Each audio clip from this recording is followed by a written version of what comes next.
Ladies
and gentlemen, your attention please. இப்போது நீங்கள் வெகு ஆவலாக எதிர்பார்த்துக் கொண்டிருக்கும் ஐட்டம், சிங்கத்தின் வாயில் தலையை விட்டு வெளியே எடுக்கப் போகிறார் மிஸ்டர் விமல்குமார்.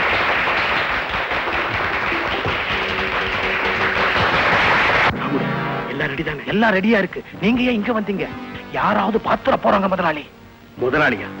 அந்த பதவியில் இருந்து நான் தூக்கி எரிஞ்சுட்டான என் பழைய பார்ட்னர் மோகன் பாபு. அவன் தான் இப்போ ஓம் முதலாளி. நான் பார்ட்னரா இல்லாத சர்க்கஸ் கம்பெனிய வெற்றியா நடக்க விடுவேனா?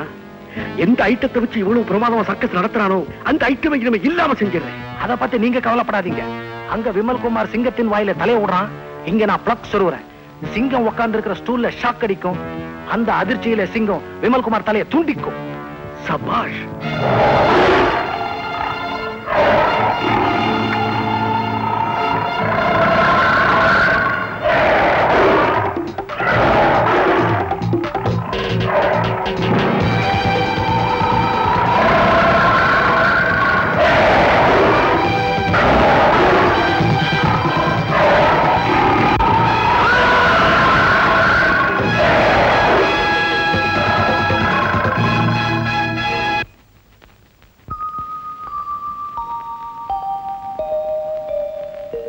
நமஸ்காரம் பண்ணிக்கமா.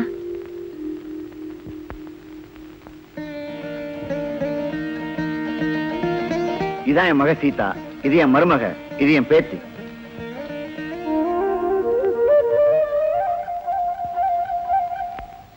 அப்பா, பொண்ணு எனக்கு ரொம்ப பிடிச்சிருக்கு. சரி சரி, உங்க பொண்ண என் பையனுக்கு ரொம்ப பிடிச்சிருக்கு. சும்மா சொல்லக்கூடாது. பொண்ணு மகாலட்சுமி மாதிரி இருக்கா. அதுல பாருங்க, என் பையனை பட்டப்படிப்பு படிக்க வச்சு பேங்க்ல உத்தியோகம் வாங்கி கொடுத்து இன்னைக்கு 2500 ரூபாய் கை நிறைய சம்பளம் வாங்குறான்னா அதுக்கு நான் எவ்வளவு சிரமப்பட்டிருப்பேன், எவ்வளவு செலவழிச்சிருப்பேன்னு உங்களுக்கு தெரியாது. அதனால ஒரு 50 பவுன்ல நகை போடணும். ஒரு 15,000க்கு ஒரிஜினல் சில்வர்ல, ஒரு 10,000க்கு எவர் சில்வர்ல ஆமா செட்டெல்லாம் வாங்கி தரணும். மற்றபடி ஒரு 10,000 கொடுங்க, 15,000 கொடுங்கன்னு கேட்க மாட்டோம். அதுக்கு பதிலா பையனுக்கு ஒரு ஸ்கூட்டர் வாங்கி கொடுத்துடுங்க. எல்லாம் உங்க பொண்ணுக்கு தானே செய்ய போறீங்க. எங்க பொண்ணு ஸ்கூட்டர் ஓட்டாதுங்க. வாஸ்தவம் தாங்க. நான் ஒரு சாதாரண பள்ளிக்கூட வாத்தியார், இப்ப ரிட்டையர் ஆயிட்டேன். என் மகன் பாண்டியன் சர்க்கஸ்ல ஒர்க் பண்ணிட்டு இருக்கான். அவன் சம்பாத்தியத்தில் தான் எங்க குடும்பமே நடக்கு. அதனால நீங்க கேக்குறதெல்லாம் செய்யணுங்கிற ஆசை மனசுல இருக்கு. ஆனா வசதி இல்ல. ஏதோ எங்களால முடிஞ்சது ஒரு 20 பவுனுக்கு நகை செஞ்சு போடுறோம். சீர்சனத்தை எல்லாம் கூட உங்க மனசுக்கு ஓரளவுக்கு திருப்தியாவே செய்யறோம். அது மற்றபடி இந்த ஸ்கூட்டர் அதெல்லாம் எங்களால இப்போதைக்கு முடியாதுங்க. முடியாதா? ஊர்ல அவன் பொண்ணை பெத்து வச்சுக்கிட்டு எவ்வளவோ செய்யறேன்னு சொல்றான். நீங்க என்னடான்னா எதுவுமே முடியாதுன்னு சொல்றீங்களே. அப்படின்னா புறப்பட வேண்டியதான். இருங்க இருங்க இருங்க, அதுக்குள்ள புறப்பட்டா எப்படி? நானும் கொஞ்சம் சொல்ல வேண்டியிருக்கு. அம்மா சீதா, கொஞ்சம் உள்ள போமா.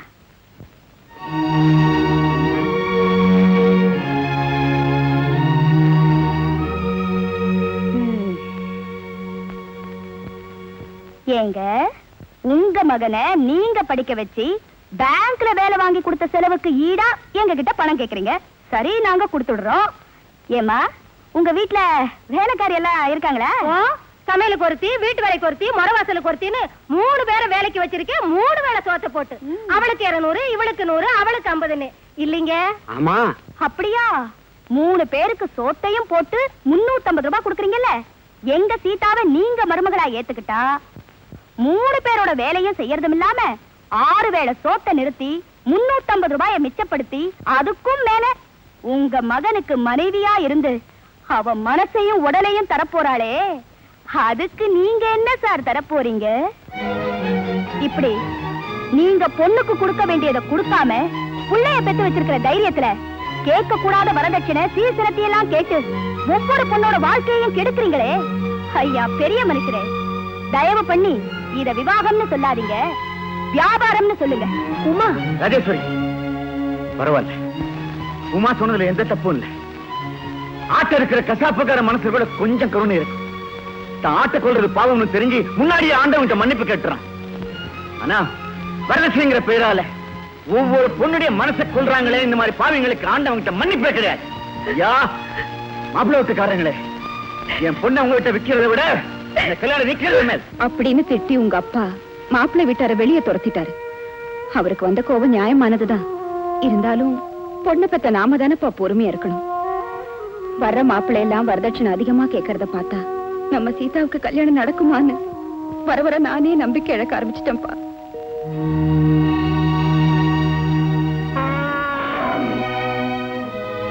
என்னென்ன கையில லெட்டரு, கண்ணுல கண்ணீரு? வழக்கம் போல தங்கச்சி சீதாவோட வரதட்சணை பிரச்சனையா? எனக்கு மட்டும் கையில பவர் இருந்தா வரதட்சணை கேட்கிற ஒவ்வொரு பையலையும் சிங்கத்து வாயில நுழைச்சு விட்டுருவேன். பாத்தீங்களா, சிங்கத்தின் வாயிலன்னு சொன்ன உடனே தான் ஞாபகம் வருது. நம்ம விமல்குமார் தலைய சிங்கம் துண்டிச்சுதே, அதுக்கு பிறகு அந்த ஐட்டத்தை செய்ய யாரும் முன் வராதனால 15 நாளா சர்க்கஸே நடக்கல. பாவம் முதலாளி கூட அந்த வேலையை செய்ய யார் முன் வந்தாலும் மாசம் 10,000 ரூபாய் தர்றேங்கிறாரு. ஆனா யாருமே முன் வர மாட்டேங்கிறாங்களே. ஆமா முதலாளி, சிங்கத்து வாயில தலை விட்டு வெளியே இருக்கிற ஐட்டத்தை இன்னிலிருந்து நானே செய்றேன். அப்படியா? Thank you Pandian. I am very very happy.